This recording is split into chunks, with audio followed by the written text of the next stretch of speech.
कृष्णा, अब पूरी दुनिया को इंतजार है कि क्या है कश्मीर का सच। And now the stage is all yours. बताओ हमें कि तुमने कश्मीर में क्या देखा। आजादी, आजादी,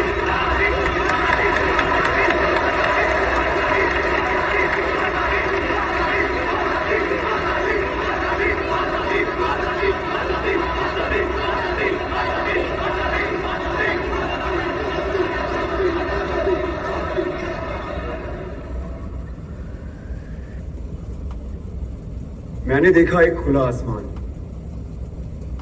उस आसमान के नीचे हिमालय के खूबसूरत पर्वतों से घिरी एक जन्नत है और उस जन्नत में एक ऋषि आते हैं और वहां के एक पर्वत पर बैठकर सालों तपस्या करते हैं। तपस्या यानी रिसर्च। वो रिसर्च करते हैं ताकि उस जन्नत से ज्ञान की गंगा बह सके। उन ऋषि का नाम था ऋषि कश्यप और उन्हीं के नाम पर इस जन्नत का नाम रखा गया Kashmir. Good opening, very inclusive. फिर मैंने देखा शंकराचार्य केरला से पैदल चलते हुए कश्मीर पहुंचे। केरला से कश्मीर जी, उनके पास कोई पुष्पक विमान नहीं था, सो ही लिटरली वॉक्ड। और उन्होंने हिमालय की गोद में बैठकर सालों रिसर्च किया, क्योंकि फिलॉसफी पे वो जो रिसर्च कर रहे थे वो सिर्फ जन्नत में संभव थी, यानी कश्मीर में। जैसे हमारे यहां से best researchers, scientist, students higher education के लिए फॉरेन जाते हैं, उसी तरीके से भारत के कोने कोने से best of the minds Kashmir पहुंचे और अपने अपने स्पेशलाइजेशंस के पंडित बन गए। पंडित लाइक का पीएचडी। मैंने देखा अभिनव गुप्त और उत्पल देव फिलॉसफी पर रिसर्च कर रहे हैं, लोगाक्षी एस्ट्रोनॉमी पर। He was the first astronomer in the world.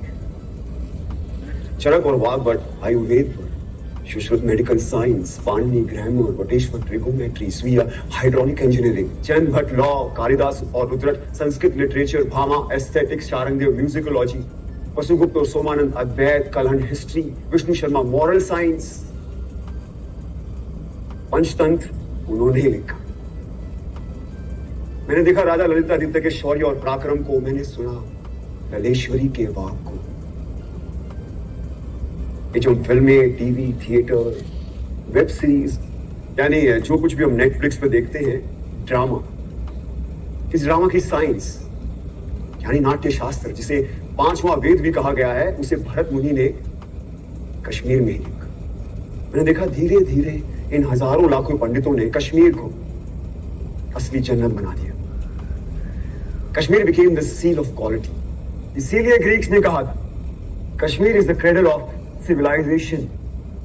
Kashmir first millennial की सिलिकॉन वैली थी। ये सब mythology, it's all a lie. Bingo. Don't worry, I think this is all a buildup. ये झूठ है और मुझे भी लगता है, क्योंकि हमें तो किसी स्कूल में, कॉलेज में या फिर मेन स्ट्रीम हिस्ट्री की बुक में सब नहीं पढ़ाया गया। क्यों मैम? ये झूठ है ना, अभी तो नहीं पढ़ाया होगा। लेकिन अगर ये झूठ है तो फिर बुद्धिस्ट कश्मीर क्यों है? नागसेन और रविगुप्त क्यों है? वो इसलिए आए क्योंकि Kashmir was the centre of knowledge. ये इन्फो वॉर, नॉलेज का वॉर आज का नहीं है, सदियों से चला आ रहा है। अगर ये झूठ होता तो 1300 में इस्लामिक टायरेंट्स कभी भी कश्मीर में इन्वेड नहीं करते। उन्होंने इसलिए इन्वेड किया क्योंकि उनको पता था कि Kashmir was the world centre of knowledge, और जिसका नॉलेज पे कब्जा वो पूरे वर्ल्ड पे रूल कर सकता। लेकिन एक प्रॉब्लम था, अब जमीन पे कब्जा कर सकते हो, लेकिन ऐसे इवॉल्व पंडितों के, आई मीन स्कॉलर्स के फ्री माइंड पे कैसे कब्जा करोगे? तो फिर शुरू हुआ एक नया सिलसिला। तलवारों और बंदूकों के जोर पर इन पंडितों को कन्वर्ट करने के लिए भेजे गए इन टायरेंट्स के सोल्जर्स, जो उन्हें जबरदस्ती कन्वर्ट करने लगे, और जो नहीं मानता था उन्हें पैर के तले रौंद दिया जाता था। और ये लोग वो थे जो खुद परसिक्यूट होकर कश्मीर आए थे और कश्मीरियों ने इन्हें पनाह दी थी।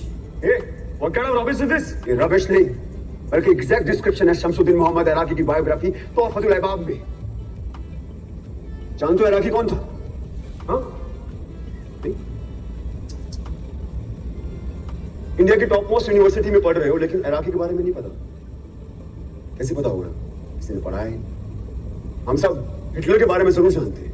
इराकी हिटलर से कई हजार गुना भूखा एक इस्लामिक टायरेंट था जिसका मकसद था सिर्फ और सिर्फ काफिरों के मंदिरों और बुतों को नष्ट करना, उनके ट्रेडिशन रिचुअल्स को नष्ट नाबूद कर देना, पंडितों की इनोवेशंस को खत्म कर देना। मुझे अभी किसी ने बोला नाजीज हर रोज 1000 जूस को मारते, तो मैंने तो नहीं सुना कभी कश्मीर में ऐसा कुछ हुआ हो। तो अब सुनो, इराकी और उसके पीएम मूसा रैना के कहने पर हर रोज 1500 से लेकर 2000 काफिरों को पकड़ कर लाया जाता, उनके जनेऊ काटे जाते, उनसे कलमा पढ़वाया जाता, उनका खतना यानी सर्कमस्टेशन कराया जाता और उनके मुंह में जबरदस्ती बीफ डाला जाता। और ये काम करते थे उनके सैनिक, जिन्हें हम सूफी और दरवेश के नाम से जानते हैं। हिटलर ने कॉन्सेंट्रेशन कैंप्स का इस्तेमाल किया और इराकी ने कहरान और जबरान का, यानी फोर्स एंड कंपल्शन। इसका डिस्क्रिप्शन किसने किया? खुद इराकी के बेटे ने। And if you want the original manuscript, it is available in Research and Publication Department of Jammu and Kashmir State under extraction number 551. Must read.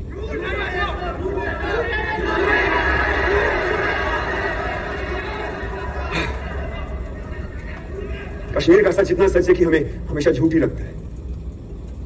इस इंडिपेंडेंट इंडिया में, इस डेमोक्रेटिक इंडिया में, इस सेक्युलर इंडिया में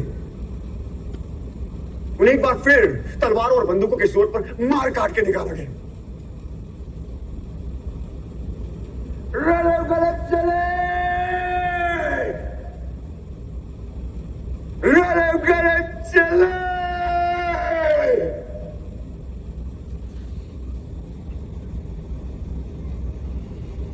इसका मतलब जानते हो क्या होता है? रली मतलब कन्वर्ट, सलीम मतलब रन, कली मतलब डाई।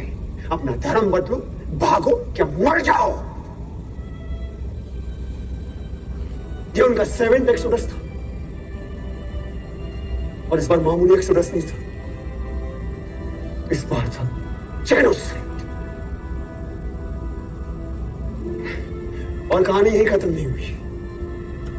उन लोगों का एक बार फिर जेनोसाइड हुआ, जो ना इराकी ने किया, ना टेररिस्ट ने किया और ना स्टेट ने। जो किया हमने और आपने, आपने आप सबने, जब हमने उन्हें अपने दिल और दिमाग दोनों से निकाल दिया। और ये था रियल जेनोसाइड। ये सब झूठ है। There was no real genocide. We don't want your fake propaganda. Listen Krishna, जो तुमने देखा वो बताओ, ज्ञान मत पेलो। जो हमने पढ़ा नहीं वो हिस्ट्री नहीं, जो हमने देखा नहीं वो हुआ नहीं, तो कश्मीर में जेनोसाइड हुआ ही नहीं। और कोई सच बोले तो ज्ञान मत पेलो। Now he'll prove his own hypothesis wrong. I don't bet on ordinary horses. जिस नॉलेज के लिए कश्मीर क्रेडल ऑफ सिविलाइजेशन कहलाता था, कभी हमने उसे नेशनल हेरिटेज की तरह समझा ही नहीं। और आज ये भारत का नॉलेज सेंटर एक्सटेंड होता जा रहा है, हमें उसकी खबर भी नहीं। से शेम शेम शेम। हमने मरने वालों को क्यों मार दिया? क्यों मरने वाले सिर्फ कश्मीरी थे, ना कि भारतीय? 1990 में सिर्फ कश्मीरी हिंदुओं को नहीं मारा गया, बल्कि तमाम मॉडरेट मुस्लिमों को भी मार दिया। यही नहीं, सिख, बुद्धिस्ट, क्रिश्चियन, डोगरा, गुज्जर, दलित, जिसने भी टेररिज्म के खिलाफ आवाज उठाई उन्हें मार दिया गया। यहां तक कि अरे यार कश्मीर की सोल तक को मार दिया गया। थिएटर, आर्ट, म्यूजिक, लिटरेचर सब बंद कर दिए गए। 1996 में सिनेमा हॉल खुला तो वहां गोलियां चला दी, पीपल डाइड। कितने टेम्पल्स को तोड़ा गया, उनको आग लगाई गई। क्या वो सिर्फ टेम्पल्स थे? क्या वो सिर्फ बुतों का घर थे? क्या वो भारत का फाइनेस्ट आर्किटेक्चर नहीं थे? क्या वो भारत के महान इतिहास का प्रतीक नहीं थे? क्या वो भारत का स्पिरिचुअल सेंटर नहीं थे? Indian architecture, Indian heritage centre, Indian spiritual centres को डिस्ट्रॉय कर देना क्या कल्चरल जेनोसाइड नहीं है? Stop this rhetoric. Talk facts or shut up. बोलने दो उससे, मैं सुनना चाहता हूं। मैं भी बोलो कृष्णा।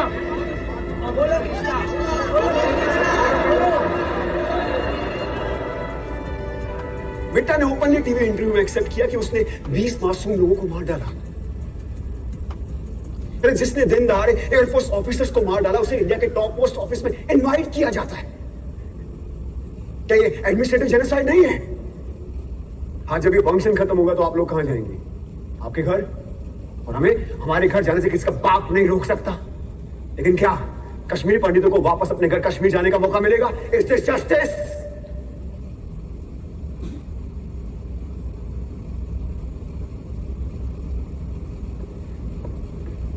मैं तो एक स्टूडेंट हूं, सो कॉल भारत का यूथ, द फ्यूचर। मैं दुनिया के बारे में ज्यादा जानता नहीं, लेकिन इतना जरूर जानता हूं कि जिस राष्ट्र में राइट टू जस्टिस नहीं, वो राष्ट्र कभी विश्व गुरु नहीं बन सकता। राधिका, प्रोफेसर राधिका मेनन, आपने एक बार मुझसे कहा था कि हर कहानी में एक विलन होता है। बिल्कुल होता है, लेकिन उससे बुरा विलन कोई नहीं जो एक बच्चे से उसकी मां को छीने। कहा जाता है कि जिस जमीन से आपकी जड़ें जुड़ी होती है ना, वो जमीन आपकी मां होती है। तो हाँ, है कश्मीर मेरी मां। मेरी मां का नाम शारदा था, ये उसकी कहानी है। मेरे भाई का नाम शिव था, ये उसकी कहानी है। तो ये कहानी सिर्फ मेरी मां की नहीं है, आप सबकी भी मां की है।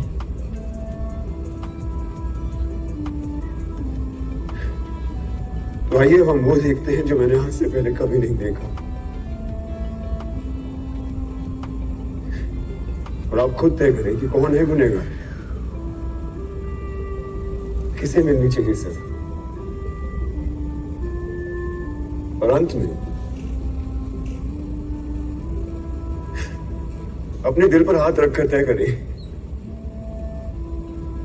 कि आप कैसे करेंगे इसका प्रायश्चित, और क्या है आपका ह्यूमैनिज्म।